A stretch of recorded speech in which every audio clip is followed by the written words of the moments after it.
Коркоо, жебиз жеп коебуз. Жок, мен айтат деген жокмун. Ушул көтөрүп аткан маселелер менин жетектеген. Эмнеге алып чыкпай, сиздер алып келбейсиңер ушул жерге? Эмнеге элчи бар күнгө? Мен азыр силерден жүзмө-жүз биринчи жолу жолугушатам. Айтам, жолугушу жыйынтыгы боюнча айтам. Ушундай маселе көтөрүлдү. Биз мына жерде негизги талаптарыбызда болду, мен талаптарга жетип барам. Колу бош болсо дагы келет деп. Канча күндөн бери мына жазып атканда орто жолдон эле комментарийден жанагы актоочулар, жактоочулар чыга калып атат да. Ай, элчи деген иштеп атат. Силер көрбөй атасыңар. Эмне эле чыга бересиңер? Элчи барсаң кабыл алат.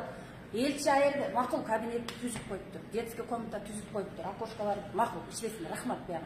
Бирөө чыкты, кыргыз үйдү койгузду, макул койгузбайт. А биз азыр болуп аткан көйгөй жөнүндө айтып атпайбызбы? Эмнеге акыйкатты көрүп туруп, ошолор мактап жактап эле орто жолдон чыгып атат деп эле бир кесип чыга бересиңер? Эмнеге ушул айтып аткан биздин үнүбүздү элчини бизге эмнеге жиберди? Биз кыйналган мезгилде биздин үнүбүздү ошол биздин өлкөгө жеткизсин, чоңдорубузга, төбөлөргө жеткизсин деп жиберди.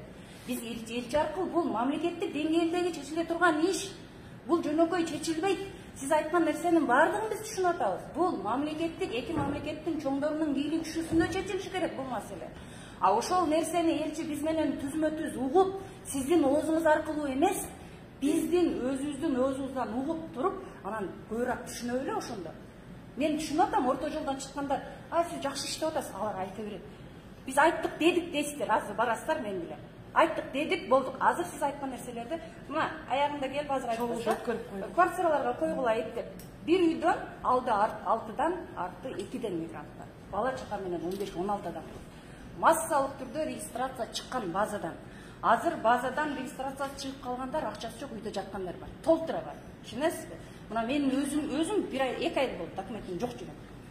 Бир туугандарым бар, мен уже катар эң азы Казакстан 8.000 экен. Ойлоңуз, 2 адам Казакстанга кирип чыгып келиши, келгенден кийин Сахарага барат 6.000ден. Плюс а жердеги жанагы анализдерин жаман чыгат деп 18.000ден 24.000ден төлөтүп, аякта кыйнап атышат. Кайра келет, 3 айга коет. Азыр 3 айга үй барлардын азыр заманы болуп атат. Алды 10.000ден, арты 6.000ден коюп атат. Туурабы? 3 ай бүтөт. Эмгек келишим ар бир адамда жок. Жана биз эмгек келишим менен бар миллиондогон кайсы бирине түзөсүздөр эмгек келишим? Кайсы бирин айтыңызчы. Мен мисалы айлыгым жакшы, мен частныйда иштейм. 10 жылдан бери бир жерде. Балам 6 жылдан бери бир жерде иштейт.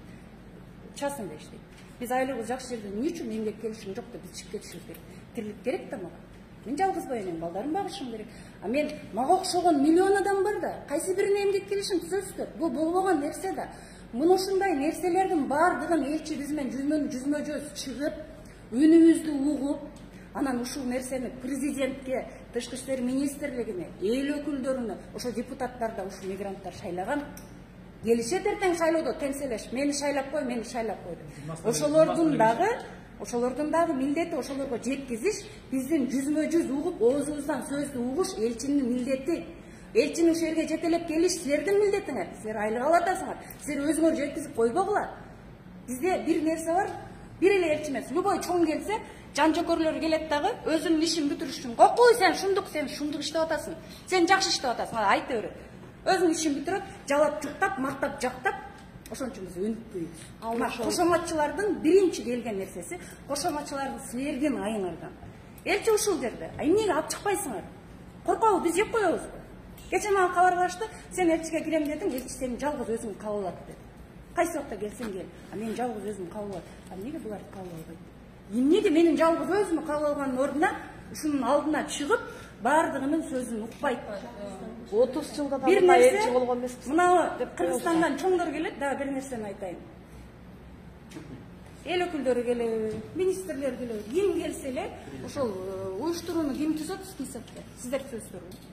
Ким түзөт? Мынабы мен 10 жылдан бери эле көрөм да. Мен эч качан коомдук ишке да катышкан эмесмин. Бирок мен постоянно соцсамат тармактан көрөм. Жанагы эле алды 30 жыл, арты 20 жыл көк костюм, серый галстук тагынган чоң агайлар. Алардын бардыгынын гражданствосы бар. Үстүндө үйлөрү бар, алдында машиналары бар. Келет, турат, бизнестери бар. Эч качан мен бир кычырап, кийинип алып келген. Адам сырткы түрүнөн билинет. чоңдор келгенде мен сүрөттөрдөн көрүп айтам, кокуй алар келет да айтат да, кокуй булардын мигранттын түрү ушул болсо жыргап эле жашап атышкан турбайбы дейт да кетип калат да. Эмне үчүн ошол мезгилде стройкада иштеген, магазинде иштеген, көйгөйдү мына жерден эмес, мына жерден болгон мигранттар бар. Эмне үчүн ушундай жөнөкөй адамдарды алып келип ушуларга жолуктурбайсыздар? Эмне үчүн ар убакта эле ошол диаспора өкүлдөрү жанагы эле көк костюм, сері галстуктар келе берет? Чоң агайлар, чалдар кечирип коюшсун мени. Эмнеге болобу ушул нерсени дагы бир келгенде? Мен бир жерде бирөө комментарийде айтты бир эмеде. Ал жөнөкөйлөрдү келгенде, жөнөкөйлөрдү чакырса алар сүйлөй алышпайт да, эмне? Тили жокпу? Неге? Көйгөйдү, мынакей жаның кашайып, кыйынчылыкты сезип, жон териң менен сезип аткан адам чакырып койгулачы, көйгөйдүн көкөсүн таанытып айтып берет. Чакырып койгулачы ошолорду. Таппай атсаңар мага айткыла, мен тап берем, жетелеп 40 адам жетелеп берем. Кыйналган сөздө мен коштуп кетейин. Ушундай кыйналгандар бар. Болобу мен сиздерден биринде билсен азыр суранайын. Муну алды на будущее ким келет чоңдордон? Эле күлө келеби? Ким келет? Келсе, ошол келген учурда силерден сунушууга эле чакырам. мен айтып кетейинби? Оперативный жолуккан ошол мен бир нерсе сиздерден сурайын. Муну ошол алдыда ким келсе, эч кандай диаспора, эч кандай жанагы көк костюм, сері галстуктар менен жаттап туттум. Эч кандай алар эмес. Чыныгы кыргыз граждандарын кыйналган, көчөдө, стройкада иштеген, карапайым жанына баткан кыйынчылыкты мына жеринен сезген, жон териси менен сезген жөнөкөй мигранттар менен жолугушуу кыла аласыңарбы? Колуңардан келеби? Келет. Кимден мен эме алам? Алдында Ким келет жакында? Уктурбуз. Манас Мамтович айтты го, кийинки жумада райондун башчылары. Ошол райондун башчылары менен биз эми тыныч байланыш иштейбиз. Көйгөйлүү маселелерди ошол райондун башчылары менен. Жанагы немеңде чоңдор келсе бар, Будан кийин через ошолор аркылуу иштейди. Айылдан көйгөйлүү маселе болгондордун өздөрү иштеп туруп кетсин. Кандай дейсиз? Эң тууралуу. силерде ошо кол аркылуу булар менен телефон жазып, силер менен бир группада мен иштеше алам, убактымды табам. Иштен кийин да убакыт алам, мен иш мезгилинде көрүп атасыңар, ким келип кеткендерине Нурландар булар деп сардан кеч келди, чакырса отурам, мен чачап турам, но кечилеси болсун, убакытта. Мындай бар. Фейсбуктан силер чакырдым го азыр, чакырдык. Силер менен бир группада маалымат боюнча информация менен иш алып барайын. Анан баяндап, туттулар мен сөзүм жыйынтыктан суранайын. Ушинтип биз жанагы чындыкты, акыйкатты айтып атканда ортодон чыгып эле жаап жуктап эле кошоматтана бербей элечи, суранычы айланайын силерден. Комментарийден кече бир чыгардыңар, фейковый аккаунттар комментарийде элчиликтин кызматкерлерин критикалап атышат. Биз жөн жерден критикалаган жокпуз. Так ошол скриндерди чыгарбайсыңарбы?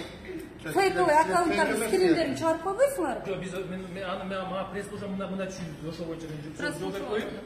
Ал тиги ошол жана критикага жооп мен бизде айтат, жооп берейин, Россия берип коюп, ал уже немени закрыли, оказывается, деменичи. Аккаунт.